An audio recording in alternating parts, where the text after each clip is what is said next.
Hey, welcome everyone. Hello, Crown Point. Mayor Pete Land here on yet another edition of the Lay of the Land podcast.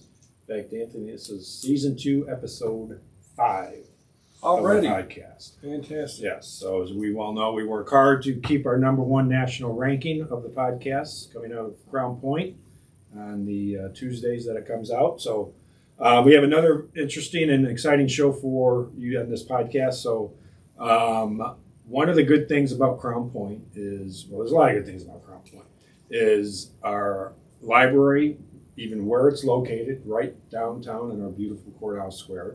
But we have an incredibly active, community-reaching library staff. It's not the library of old, like dating myself many, many years ago, card catalog old, I'm talking. And it's just a great partnership between the library community and the city of Crown Point community. And it has been such a benefit to our city and our residents and even our region to have the library that we're fortunate enough to have. So before I introduce our guests, and you're going to recognize them, we'll turn it over to Anthony. And Anthony usually gives us an exciting rundown of what's been going on in Anthony's life the last month. It's pretty much the same as always. That's what you always say.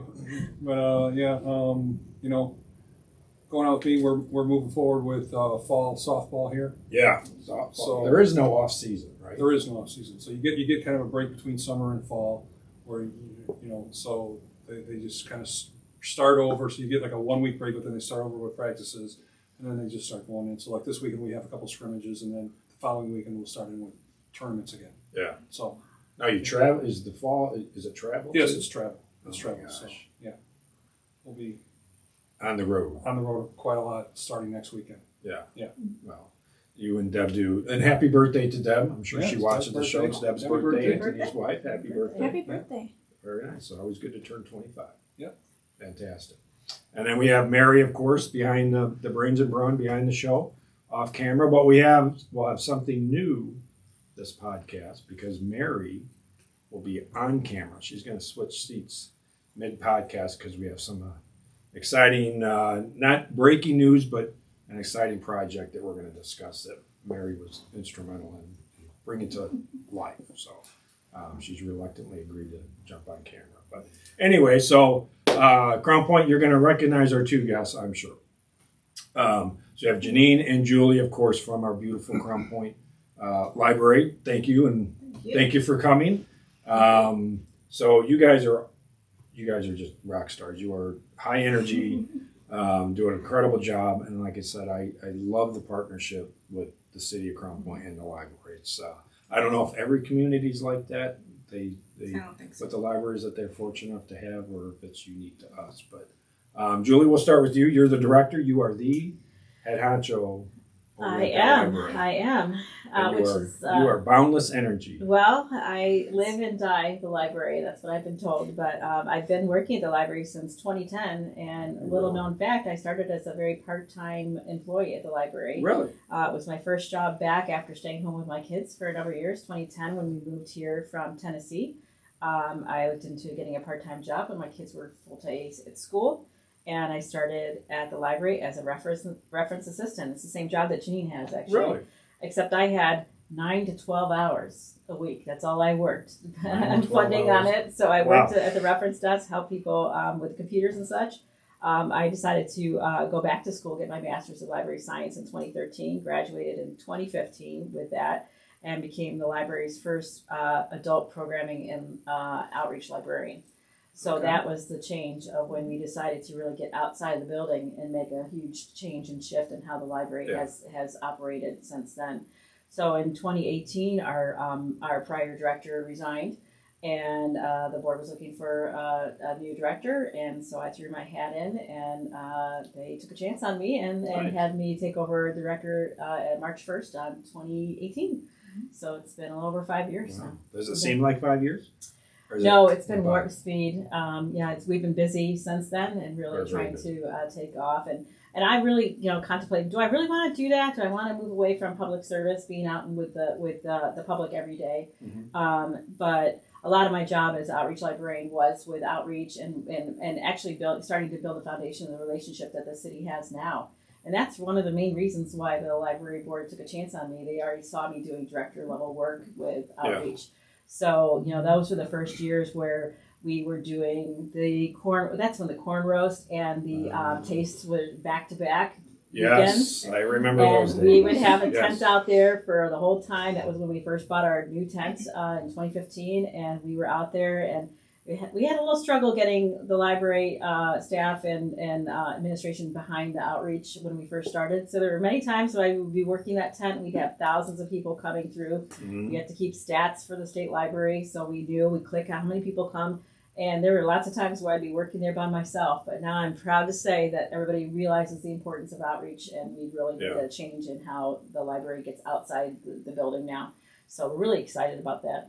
Yeah. So, I mean, was your history background in the library world before the kids? Nope. Actually, I was an English teacher. I taught middle school and high school English. I taught in Ohio, Cincinnati area, and then moved to Hendersonville, Tennessee, and then moved here. So went back to teaching a little bit here, and then decided, I'd rather have work-life balance and not grade papers on the weekend. But as I became director, I've lost any work balance at all. Yeah. What were you thinking? And now I just clean bathrooms on the weekends at the library. Very nice.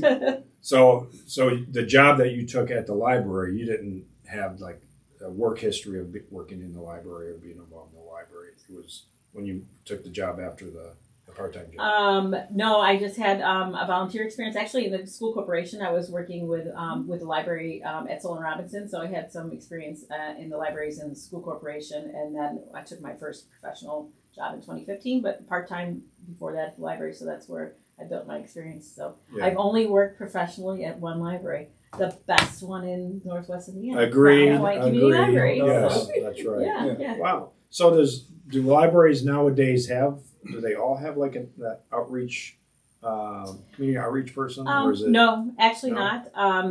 Majority of the libraries are starting to get outside their doors. It's something that really started really at the college level with the outreach that they do to their students at the college level. But there's an association of outreach librarians, and so we're members of that. But we started pushing that because typically public librarians stayed in their building. Nobody, you had to go there. Nobody, they thought it was just quiet and not doing much of anything.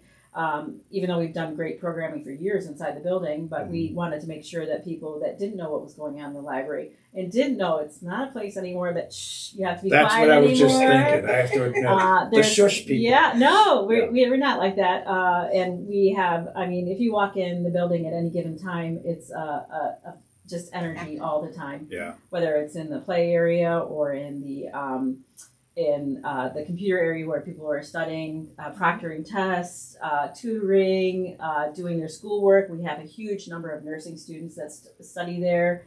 Our storytime programming, you name it, it's going on. We have so many groups that meet for crafting and stuff downstairs with the senior programming, and so it's always busy. It's always happening. Yeah, there was definitely, and that parking lot is right by City Hall, the two parking lots, and it is filled like from the time you open the doors to when you're closing them up. Yep. So There was a national, the Times was doing a national campaign with the reporters, and they were using libraries as the backdrop to do all the filming. This just happened this past year, and they had these people from New York City came in, and they were standing in our library.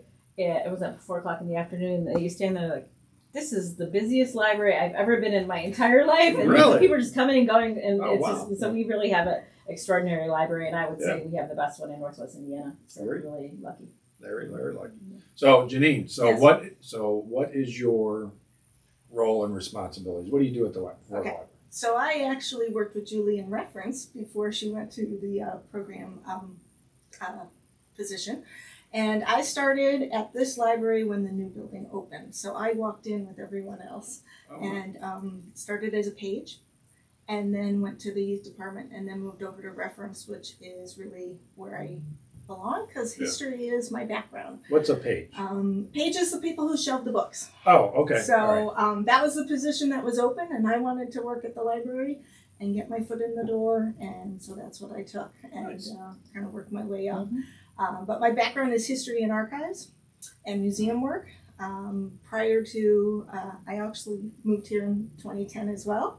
and had younger children than Julie, and so I started part-time and then worked up. I'm still part-time, but more hours. So I was in the 9 to 12 also, and then 15, and now I'm 25. So Moving up, yeah. we're moving up. But so I have worked in museums for over 30 years. Really? And archives for over 30 years. So in one capacity or another. And then when I started in the reference department, there was someone else who liked to do the Indiana room, and so she was kind of doing that, and then she moved to a different library, and they said, how would you like to be our Indiana room specialist? And I jumped at the chance. And So what is that? So what's an so Indiana room we have specialist? a local history room called the Indiana room, and so I help curate it with the reference department head. I do programming out of it. I do a small little tabletop display about different things.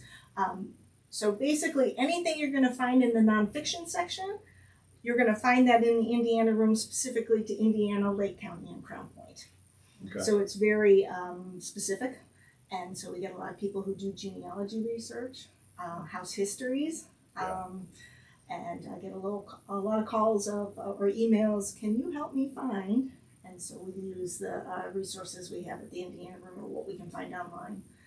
So that's what I was going to ask. So if I'm writing, a big research paper or something, then I can come in, go to you, and I'm working on whatever the historical topic is, and then you can either have the book or resource or online resource to help navigate. Kind of help guide you in the right direction, and we get a lot of people from out of state who their families are from Crown Point or Lake County, and so they'll contact me and say, can you find XYZ? Most often obituaries. Really? Do a lot of obituary searches. The Lake County Star newspaper was very good up until a few years ago about publishing obituaries. So a lot of those. Really? Yeah. So can you help find, if I want to, like I live in Ohio now, but my great-great-grandfather I knew lived in Crown Point. Yep. That person can go to you for... All the time, yes. So what would they need? Like, I just have a name, or I knew where they lived. So when someone reaches out to me, I ask them, tell me as much as you can. And sometimes it is just a name. And then I try to get dates, birth or death dates, or at least a year. Maybe their children, maybe their parents. Because if it's like you said great-grandfather, was that your example? Okay, so I would ask who your grandparents were, because you would most likely know their name, and then I can do some research through different records and find your grandparents easier. It's easier to start with yourself and work your way back than it is to start back and work your way forward. So you'd start with the person making the request, give me everything about you, and or at least help the main stats, and then we can work back. And then, I'm not always successful, but that's what research is. Sometimes you're successful, sometimes you're not, but it's the hunt. And you must love it. I love it. Yeah. I love researching. I wanted to be a history major in high school, and unfortunately I didn't want to teach, but I wanted to do something, and I had a great teacher my junior year of high school.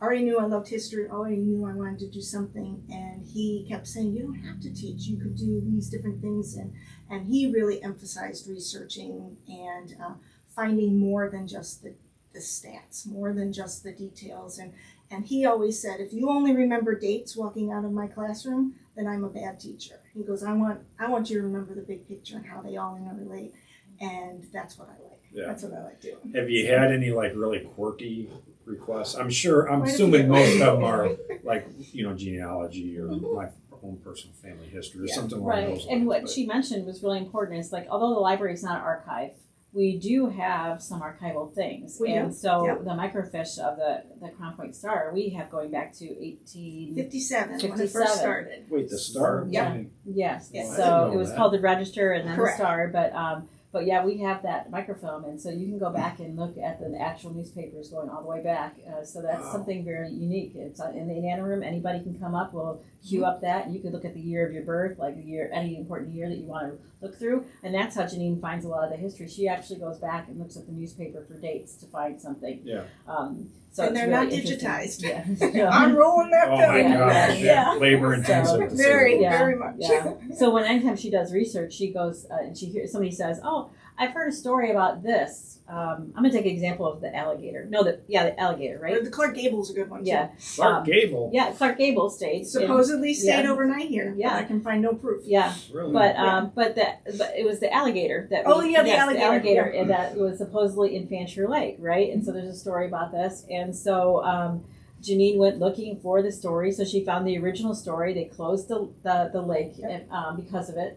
And what year was that? Do you remember? The original escape was in 29. In 29. And we so found the articles there. yeah. And then they stopped swimming, and then how many years later? And then they said they caught it. They and said then, they caught it. And then how many years later? 32. And I found it in 32 when I was doing an obituary search for someone else. And I'm looking at, so 29 story says we found it, go back swim, it's safe to get in the water again. And found all these articles in 29 about that. I'm researching an obituary for someone else in 1932. I'm scrolling around and the headline is they lied. And I was like, whoa, I'm intrigued. So I get off the obituary for a minute and start researching this, and they're accusing the sheriff's department of lying to everybody because there was an alligator in one of the lakes just south of the fairgrounds that they found in 32. And so they accused the sheriffs of lying to them so they could get them back in the lake. To say we found it in. Yeah. In Fancher Lake. 29, yeah. Okay. So, Oh my gosh. yeah, I'm sure so that you was find all scandalous. these, yeah. Don't worry about Scandals it. back in the day. Oh, yeah, good. so, yeah. But so Jeanene Wow. goes back and looks at the newspaper, finds original sources to verify, and she hears somebody says, "Hey, I heard this happened in whatever year." Jeanene will go search newspapers and find the headlines and find If it. we can, yeah. So if we can, and if we can't corroborate the history, we don't use it Yeah. because we're about research and making sure that we have the dates and the actual content that we can point to our research for. Yeah. I didn't know the star had been around, what'd you say, 1857? 1857, yeah. So It's that was been a probably few the years. paper, right? It was the paper. Yes. There was another one. There was a German paper for a few years, and I'm not going to attempt to pronounce it. And then there was a few other ones that were, a couple years here and there. But basically, the Star, which started out as the Crown Point Register, kind of morphed into to the Star. And at one point, there were two, but they were published by the same publisher, which was Wheeler. And then they came back together again. So. Wow. Did you know that it was around that long? That alligator. So what's the Clark Gable story? Supposedly kind of a he big spent deal. the night somewhere on Ellendale Parkway, off of Court Street. One night he spent some time, and nobody can give me a year. Nobody can give me any information. In the 50s is what they tell me. In the 50s. Well, that was his prime time. Yeah. Sure. So I I think mean, that would be written down somewhere. I would right? hope so, but I haven't been able to confirm it yet. Wow. I'll add it when I can. So. Yeah.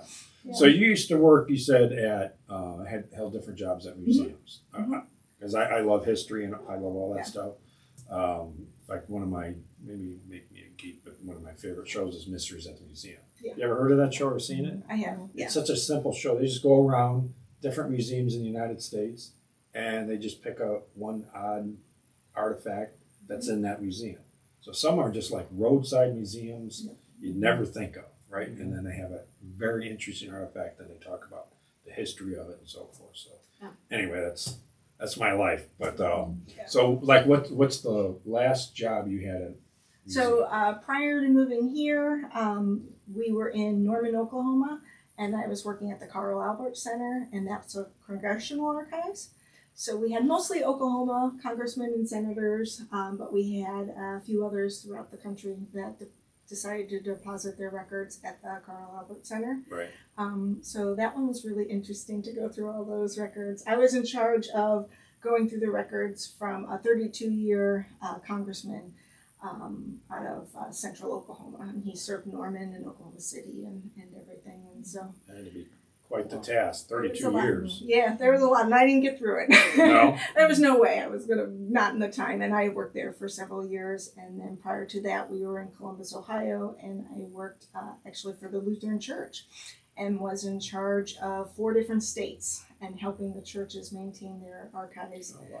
for Ohio, Indiana, Kentucky, and the lower peninsula of Michigan. So I traveled all over and did workshops, and then would tell churches how to maintain their records. So I always would tell them, if you have a box that's labeled paper plates, don't believe it, because chances are there's going to be some older records in there. Yeah. And I actually did have a workshop, and they're all like, yeah. And then about a year later, I got a call. You weren't kidding. I'm like, no. So they found something. And they found something in a room that was actually in a waxed fruit box.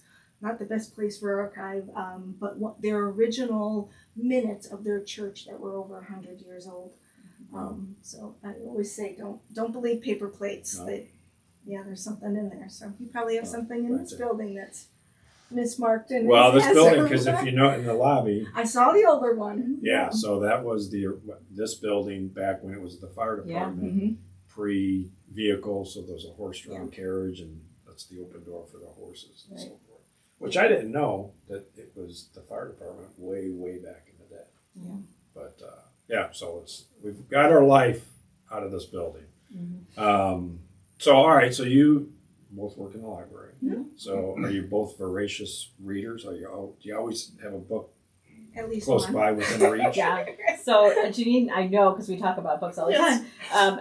Jeanene and I are very similar to this, where we have multiple books going at the same time. How do you do that? Don't you So- like, get all? Yeah, No? if you're really smart, you can juggle it. but we both of us do a lot of we do nonfiction reading for work or research. We also do audio. So I do a lot of audio when I'm driving around. I listen to audiobooks, and then I also read physical books. So I can keep them pretty separate. But right now, I'm reading for a professional development. I'm going to an event where the authors of the library Director's Toolkit are going to be speaking. So it's a director's book club. So I'm reading that book. I'm celebrating Harry Potter's anniversary by re-listening to all the Harry Potter audios. Nice. And then I'm reading Daisy Darker, which is kind of a locked door mystery, really. You're now the intriguing. second person Yeah. who's told Yeah. me that title, so Yeah. maybe I need to Right. add that Daisy to my Darker. list. Yep. Yeah. But it's kind of like what's her face? Mystery. I'm trying to remember her name. The author. I don't read a lot of mystery. That's, Yeah, but it's kind of an old fashioned mystery about people start dying in a locked house and who's killing. Wow. Who's killing The it. dark side It's of Julie over here. It's all the same family, the thought? Darker family. Yeah. So I love reading fiction. I force myself to read nonfiction, but I do a lot of fiction. But Yeah. before I became library director, I used to read about 150 books a year.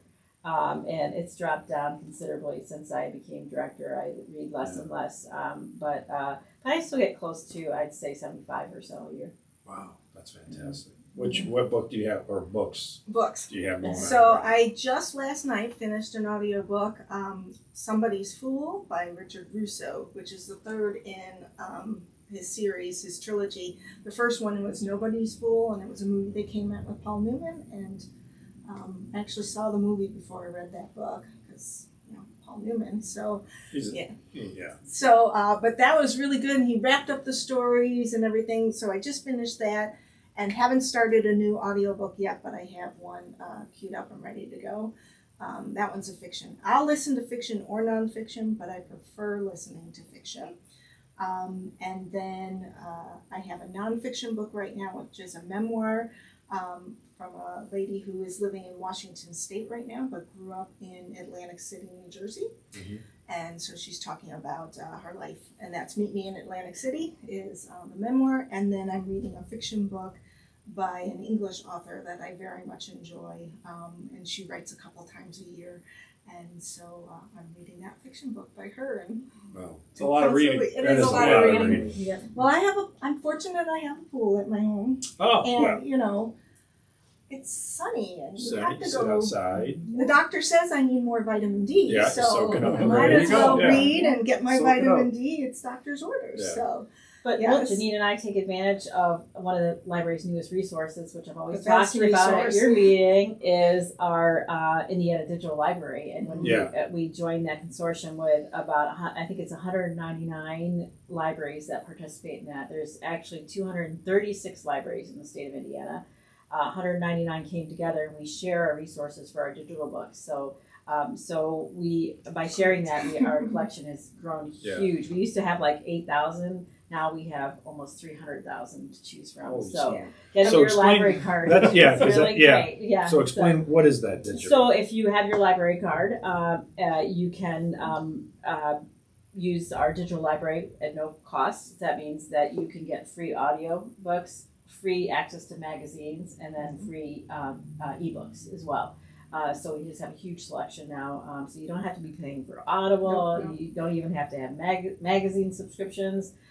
You can get all that through the library for free. So if I have a library card and I want to read book, I at the Whatever reference book department will help you log on. so then I can log on like Yeah. from my computer And phone. Your and phone. or phone, Yeah. and then Yeah. that's how that works. And before I came over here, I always check to see, who has a library card or not. You do And always do I that. do that, and Anthony's got his card. His whole Do you really? family are Sure. big Yeah. library Look at you. users. That's so- Yeah. Mary's a huge library user. We Yes, cued she her does. into the Indiana Digital Library, and she's been a huge fan. Participated in our summer reading, and I think won a prize. I think maybe or no, didn't. Okay, maybe next year you will. But I noticed Fingers that crossed. our mayor I didn't know. have a library card. Not to say that you hadn't in the past, because they go out every 3 years. You have to renew it. And Oh, I use did it. not know that. So The 3 you may years have thing. I did. had one in the past, but I got you a new library Oh, card for thank you, you so very you much. can check it Yeah. out. So you can go ahead and use that for Fantastic. logging into the Indiana Digital Library and use all those resources yourself. Oh, wow, that's fantastic. Thank Yeah. you. I did have a library for many, many years. Well, I grew up Sure. the old library on South Court Street. Yeah, I lived right across the street from there. That's where I grew up. but that's Oh. the So- old. I mean, That's the that's old the old school. Second library. That's what I was talking Yeah, the old library. Where you all were Yeah, just shushers and Yeah. the card catalog. Dewey Decimal. Dewey Yeah. Decimal. But we still use the Dewey Decimal, but we don't have card catalogs anymore. Although we have some actual card catalogs in the building still can still as see 'em. to see it. We have one in the Indiana room that came from the library. And then as a present to myself, I actually bought myself a card catalog that got restored in my office. And we were able to find actually the original library card catalog cards that we had left over. Really? And we got rid of it, and I have 2 drawers full of our Oh, original that's cards cool. in my office, so it's pretty exciting. Yeah, that'd be A great. little bit of our history, library history. It's nice to have them still. Yeah. Mhm. So, It's fun. what's the last book you read? Oh gosh, it's been a while since. Totally putting you on the spot. Yeah, but I mean, you mentioned that you kind of force yourself to read nonfiction. Mhm. I actually love nonfiction. Yeah. So anything like has to do with like any kind of the wars, like heroism and wars in World War II. Yeah. Probably my favorite book that I ever read was Chuck Yeager's autobiography. He's He the had an man. incredible life. He was shot down in the war, and he was snuck out by the French resistance, and then he obviously after the war went on to break the sound barrier and stuff like that. So Yeah. I'm really interested in anything about the war or technology. Yeah. In that sense. Yeah. Yeah. Me too. So it's been a while, but my last book was Lone Survivor, the true story. I read that one. Yeah, that was. I think I read that in Yeah. a day and a half. It was a fantastic book. Absolutely. Yeah. Well, you might be interested in one of our upcoming programs. We had a grant with Indiana Humanities, and we have an Indiana author coming in to speak of that is going to be focusing on Ernie Pyle and history. Oh, so wow, that's okay. coming up in October 5th. October 5th. 6 so, p.m. Yep. Yeah. So you might want to come and see that. But it's do you remember the author's name? It's Ray Boomhauer. Boomhauer. I was gonna- Yeah, he's written quite a bit. He Yeah. wrote one about Gus Grisham, which is really kind of interesting, Mhm. and then his Ernie Pyle one, Mary Sewell, May Sewell. Oh goodness, lots. Yeah. He does a lot, and he works with the Indiana Historical Society and writes in their magazine quite often as well. So Yeah. I have used him quite a bit Yeah. as a resource. He wrote this great book about RFK and Martin Luther King because of the day that Martin Luther King was assassinated. RFK was in Indianapolis, and they actually credit him with the way he went and talked to the community of one of the reasons why Indianapolis didn't have the riots that some of the other cities did, and how they kind of worked together, and Yeah. what would have happened if 2 months later he wasn't assassinated. And Yeah. it's really an interesting book if Definitely, yeah, definitely. But then we also now have the Civil War Roundtable meeting at the library too. So they have guests in. So they had their first meeting this past Sunday. Mhm. So they're going to be meeting monthly on Sundays. So if you're a history buff, you'll want to check that out. It's really cool. So like those meetings, then are they on your website? So if I'm Yep. interested in that, Mhm. I just jump on the website. Yep, and you can actually have our newsletter sent to your email. You can sign up to have our newsletter sent to your email every month when it publishes.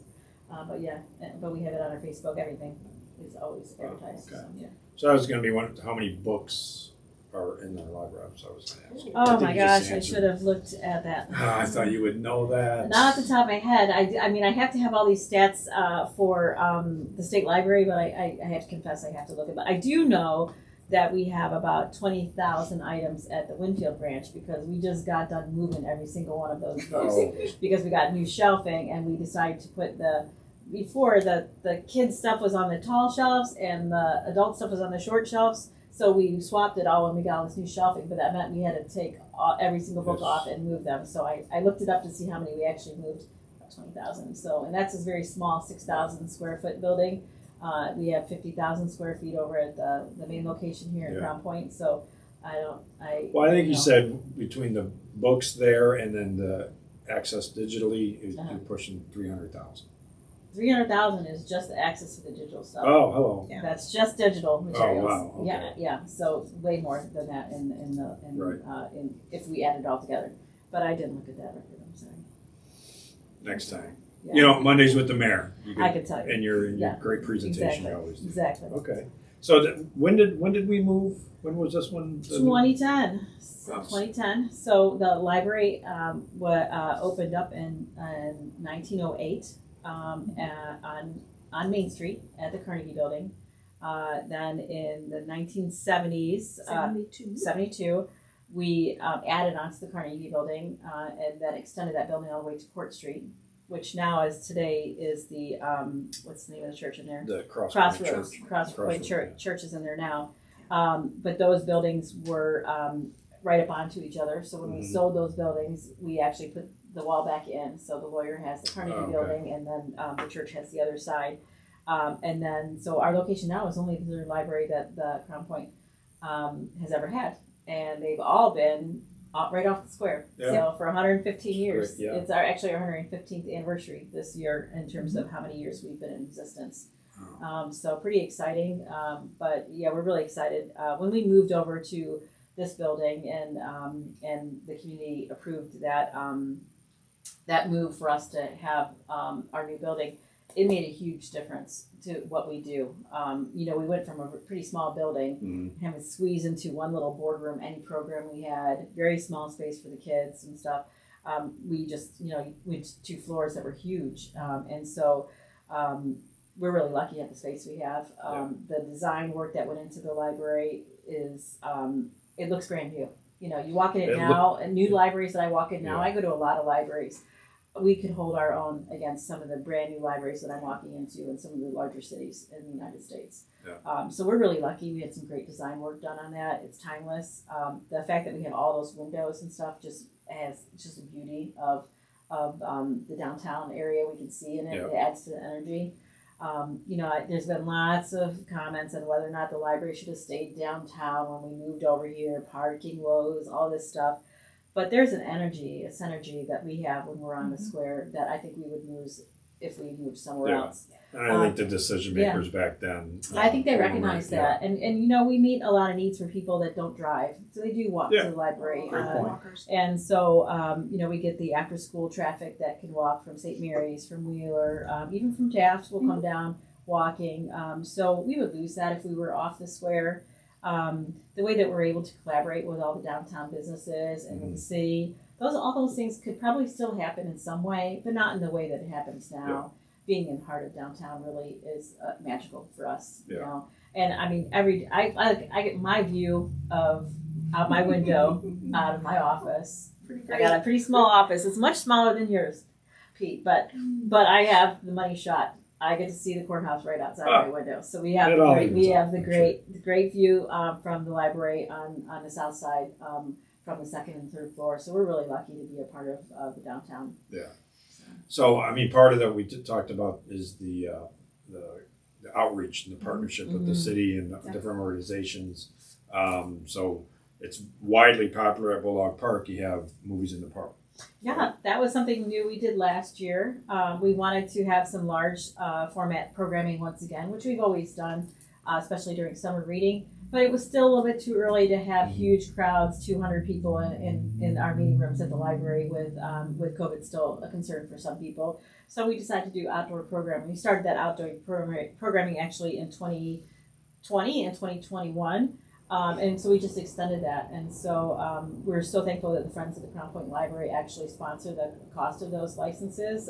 People don't realize that when we show a movie, you have to pay money to show a movie publicly like that. Yes. So, we pay for a license all the time, every year for us to show our movies monthly that we do at the library. But to show an outdoor movie, for one movie, when we do a series of movies, it's $405 for each one of those movies. Yeah, it's not cheap. So the Friends helped offset that cost for us, and we're just really glad to bring movies and a free thing to the community. Yeah. So we don't charge for that. We were so glad that the city partnered with us, and I always tell the story, years ago when I was still program outreach librarian, and I heard about the idea of Bulldog Park. That was probably some of the impetus of me to start building relationships with people in the city, because I had in mind that we'd be doing these kind of events. Really? Oh, I did. I knew that was going to be a great way for us to do really large scale events. But we had to build that relationship with the city because we didn't have it at that point. And so building that relationship, knowing that we'd get to that point and we're there, it's magical. I think the connections that the city and the library have, and we'll be able to bring things to the city and be a real powerful combination of making a great place to live, work, and play, as we always say, right? Yeah. So by having that venue, we can offset the cost of showing the movie. The city sells their concessions, and it's a win-win for everybody. But biggest of all, it's a win for the community because they get a free event. Free to event, watch. popcorn, bring your chairs, and big Yeah. screen. Watch a movie. Yeah. Right. So, And it's well attended. Yeah. You guys know it's well attended. So. and that's part of some of our, we don't like to be behind paywalls at the library. Our idea is that we are tax funded already, and so when we go to events and we do things, we like to be free. We don't like to charge anything, and we're a great equalizer for anybody, economically. And so we pay really close attention. We don't like to be at things that cost to get in. And when we're at events and social events like the festivals and stuff, we love that we're the place where parents know they can come up to our booth and they're going to walk away with a free prize, a free game. Yeah. Because many of the times the other things that are surrounding us cost money and it gets expensive. So we know we can always provide a fun activity at those kind of events and provide that service to the city, sometimes for their events, to make sure that we have something free and fun for the kids. There's always a line too. Yeah. There's always a line of people. We do. We love it. Yeah. Mm-hmm. So part of the partnership and the outreach is between the library and our own Mary. Mary, you want to turn around and we are going to drag Mary on camera because she's been very instrumental in getting this exciting project developed and off the ground and right up the historical alley.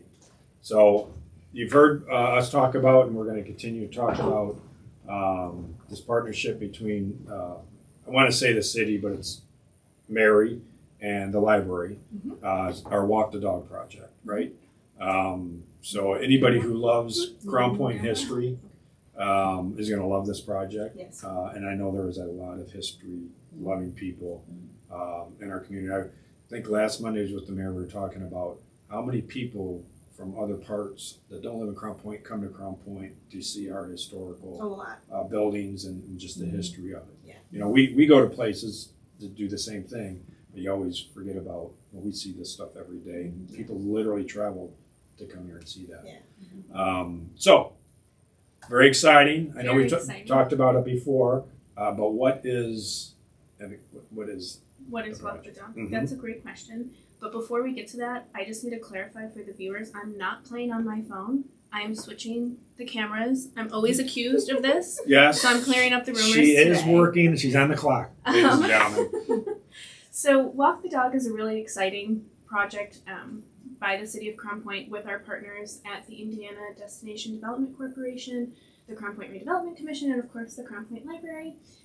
So last summer, or actually last fall, we got one of the original bulldogs back into our inventory from the Stewards of the Square project in 2005, the Best in Show exhibit with, dozens of bulldogs that were beautifully painted and Very displayed. popular. Yeah. Yeah, very popular. People are always asking, when are you going to do it again? When's it going to be back? So we got this bulldog and the wheels started turning. What are we going to do with it? We knew it had to be a bulldog park because bulldog park. Makes sense. And the IDDC had a grant coming out. They started talking about it in January of 23. It was due in March of 23. So they were looking for Instagrammable experiences and something that's unique to your area in Indiana. It's a statewide grant. And looking at previous grants that had won, usually murals, but I thought the bulldog could be kind of a cool interactive mural, and how can we really pay homage to Crown Point? And as we were sitting there thinking, me and my thoughts, sitting there thinking about it, I thought, well, what's more iconic to Crown Point than its history? So Walk the Dog is a multifaceted project, but in essence, the bulldog pays homage to Crown Point's history. It highlights 10 sites across the city, not just downtown, but it kind of goes beyond that, and really focuses on Crown Point's history from the beginning.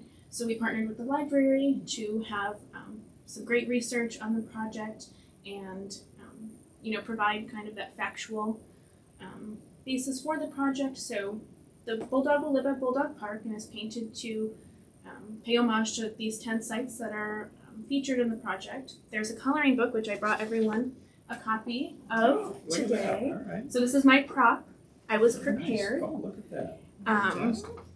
So this is, a really great thing for the community. We have the 10 sites in here, and these sites also will have signage at them, because in addition to being able to see the bulldog at Bulldog Park during events, and this great coloring book that will be available at all of these sites, City Hall and the Pace Department and the library, you can walk around to these sites and see some signage that kind of gives you a brief history of the site. So one of the stops is the courthouse, of course, and the signage gives you some brief description about the courthouse, when it was built, when the additions were added on, all great research done by Jeanene. And then you can scan the QR code on the sign. It'll take you to our website where we'll have a little bit more information for you, maybe a couple extra photos. But really, the project was to excite people about Crown Point's history at all levels. So we have the coloring book. Maybe you're still little and you don't really know a lot about the courthouse, and you just think it's a pretty building. Well, now you can color it. Yeah. And you can see the bulldog and be excited. It's a very, very colorful bulldog. Really well done. The artist, Lewis, is from Crown Point. So we were able to add a lot of Crown Point into the project, which was really important as we were, getting the grant submitted. We wanted it to be Crown Point focused. So It's just a really neat little project, and I hope the community is excited about it. I think there's been a great demand for public art to come back to the city, and hopefully this is the first of many projects.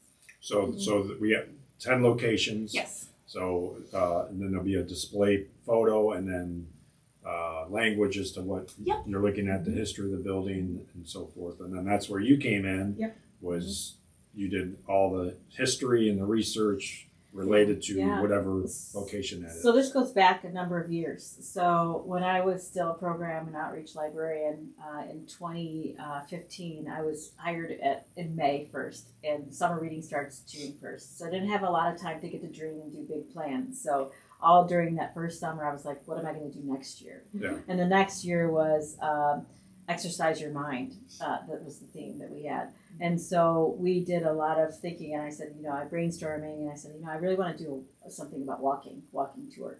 And so I brainstormed with Jeanene, and I said, Jeanene, I think, knowing that she loved history, I said, don't you think we could do something with the history of Crown Point and do a walking tour? And so we did the first walking tour.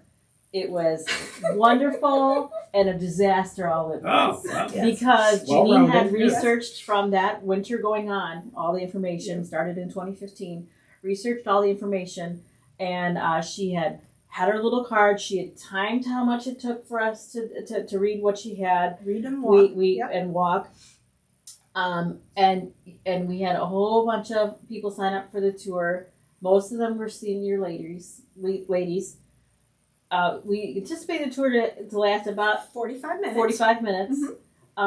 the ladies didn't walk as fast as we anticipated them walking. Sometimes you're That's so okay. long. That's all right. Jeanene was stressed out because it was the first time she did it. Right. I was making sure none of those ladies tripped on the uneven pavement of the Crown This Point was before, yeah. sidewalks. I think we ended up being about 2.5 hours out on the Oh. walking tour. Oh my gosh. And the whole time I'm shepherding these ladies and trying to make sure I'm supporting Jeanene, I was thinking there's got to be a better way to Gotta do be a this. better way. And how can we use this research that we had already spent significant amount of time on doing? Yeah. And so that's where my evil mind was working. As I'm walking, as I'm always thinking the future, I said, I wonder if we could partner with the city with a trolley on this to make this safe.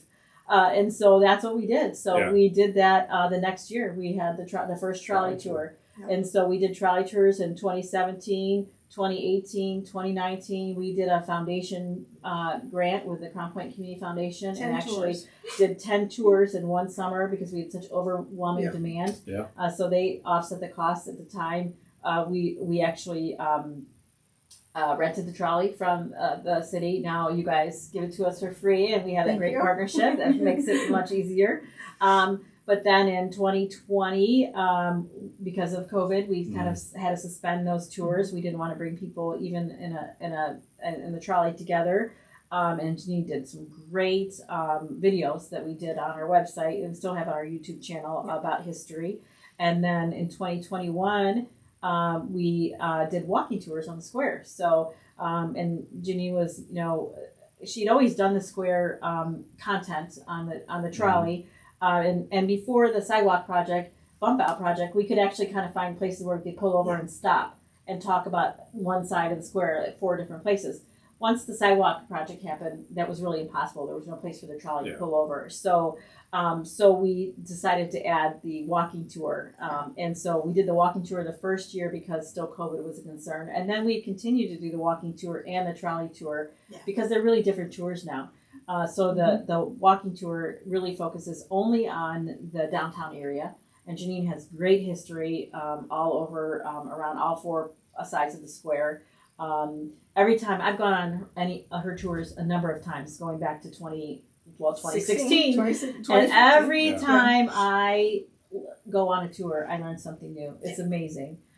So, whether it's, who spoke at Cheshire Hill, and we could be really, proud to know that for Women's History, that Katie Stanton and Elizabeth Katie Stanton and Susan B. Yeah, Anthony. and And I have there. the newspaper records to prove it. yeah, on the second Cool. floor. I didn't know That's about pretty that. exciting. But it just goes back to even like the ghost signs. There's a lot of talk about the sign that appeared on the side of John, the pizza Safe place, house. the safe house. Oh, Yeah, the the old safe safe house, house, yeah. And Jeanene can talk all day about. In fact, we have a whole program on ghost signs yeah. and how you can see what used to be on a building Yeah. because Yeah. you can read the building and see whether it's a date or the old building name and stuff. So she's done all that history. So, but that's a great tour. But then the one we do on the trolley is really more wide ranging, and it includes all the not only the stuff on the square, but it includes all of the houses in the 4 historic districts. And it's just amazing as Jeanene's developed this research, how she continues to add everything she learns from tour to tour. So I went on one this summer, and she said something like, I didn't know that. She goes, well, I just found that out. And so we've added it to the tour. So she's always improving it. She's done great research on it. I'm super proud of her and the work that she does on that. And we're really contributing to, keeping the history of Crown Point alive for people. We've got a lot of people that didn't grow up here, didn't move here like Jeanene and I. And we love our city just as much, but we didn't grow up here. So it's great for us to learn about it and to share that with the kids that are born and it's the funny thing is anytime I'm on this tour, every time somebody will say, well, I heard, or my grandpa or somebody told me that this happened. Well, I don't know about you, but storytelling, oral storytelling can be really a lot of fun, but sometimes it kind of grows in the telling. The more the stories told. And That's so so Jeanene, sometimes will be told, oh, you're wrong, or no, this happened, and she goes, well, we can't put that in the tour until we can find actual research that shows that actually happened. Jeanene's the fact checker. We're the fact checker. We're making sure that we can find primary sources to show whether it's newspaper, the Star, or something that can actually prove these things. So it's really something that's important to us. Yeah. We love those stories. It's sometimes They're great. They're great They're stories. entertaining. Yeah. They are. And They're Jeanine fun. will We have take a few, those stories and do research on it so she can include some of I those can stories. prove Clark Gable slept here. We're good. It's coming. That's right. It's coming. One day. Yeah, but it's really interesting to see the work that she does and to see how that history that she's developed has continued to grow and change and be revised. So we really are really excited at the library to have the expertise of Jeanine at the library doing this work. Not all libraries are lucky to. I mean, a lot of them have Indiana rooms in state of Indiana, but I like to say we have one of the best, and we have one of the best people doing the research for us. So we're really excited about that, and we're so glad to share it with the city. And not only do we have people from the city that ride it, but we get people from everywhere coming We around. had some ladies from Crete to my who point, came yeah. last summer, I think it was. Mhm. Yeah. Yeah. They, and they'll. It's funny working at the reference desk. That's where they'll call to get directions. And I'm coming for the tour. Or I'm coming for a program, or I'm coming to see your library. How do I get to you? Yeah. Where are you located? And or come to Crown Point, and they'll call us. How do I get to Crown Point? So they call the library to get here. Yeah. I can't thank you guys enough for your role in partnership with the city and Mary love and the sharing Walk the it, Dog. right. Yeah. It's Well, and our partnership has grown, and this is just one of those things. Like, so we started off the trolley tour. We had a problem. We came to you guys. You helped us solve that problem with the trolley. You guys have known, because I can't stop talking about it, about our different tours and stuff. And so you guys knew we did the tours, and you said, hey, can you partner with us with getting us the content? And so that's how this all has come to be. And we're so happy that Mary reached out to us on this project. We can't be any prouder to be a part of it. Because it's great to see the work that Jeanine has done to become seen by even a wider audience. We had a great unveiling of the actual bulldog. Yes. Bulldog Park, his permanent home. It's permanent. So to help kind of launch the program like in the public domain. We've been talking about it for a long time, but it's nice to see it finally all the hard work has paid off. So That's right. all great stuff. Anything else you want to add about the Walk the Dog? I hope everybody has a chance to come by and see it. It's going to be outside Bulldog Park in the plaza, so if you're coming to any of our events for the rest of the year, you'll get to see him. He doesn't have a name yet. Maybe we'll get some more info on that later. Yeah. But I think everybody involved with the project has just been lovely to work with, and Lewis is nothing short of great. And Julie and Jeanine are just so easy to work with. It's been a delight and been a breeze. A project that should have really been like a lot of work in the sense that there's a lot of moving parts. It didn't really seem like it. We submitted this in March. It's kind of hard to believe it's September already. Yeah. It went by really fast, and I think that has something to do with all the great people who were involved. And the fact that Lewis, the artist, is from Crown Point. Yeah. But just like That's really It's special. really special. That really makes sense. There's a lot of good energy surrounding this project, and all the vendors we used for the project are from Crown Point. So the coloring book was printed by Quality Impressions. Our lectern signs are being shipped here through a local company. I always get the acronym messed up. Julie, help me out. Is it VKF? Runs out. Right, yeah, okay. Oh, yeah. I always flip Off the of Merrill F Road. and the K for some Yeah. reason, but they're right well, off that didn't Merrill really Road. sound the I know. We'll have to cut that. No, no, It's that's a family fine.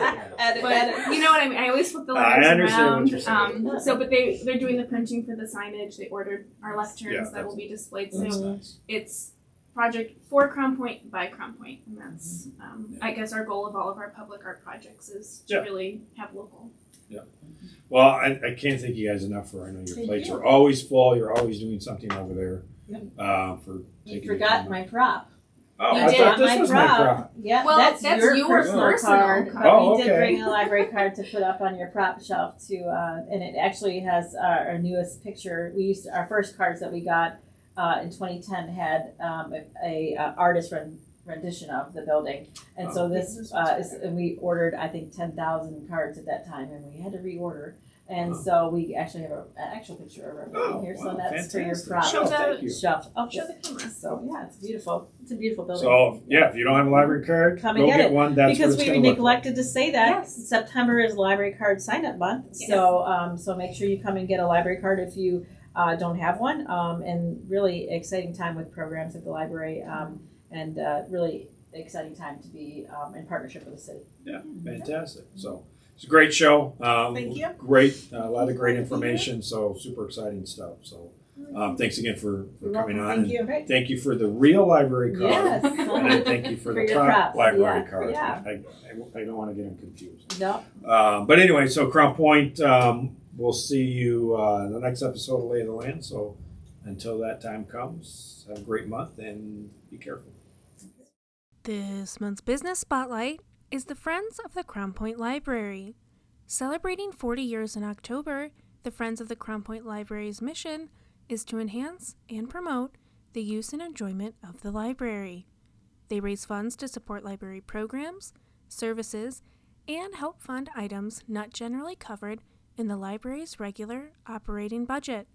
For more information about the Friends, please visit www.crownpointlibrary.org/about/library-friends. You've been listening to Lay of the Land with Crown Point Mayor Pete Land and Chief of Staff Anthony Schlueter. If you like what you heard today, come hang out with us on the third Tuesday of every month. Lay of the Land is available on Facebook, YouTube, Spotify, and Apple Podcasts. We'll see you next time.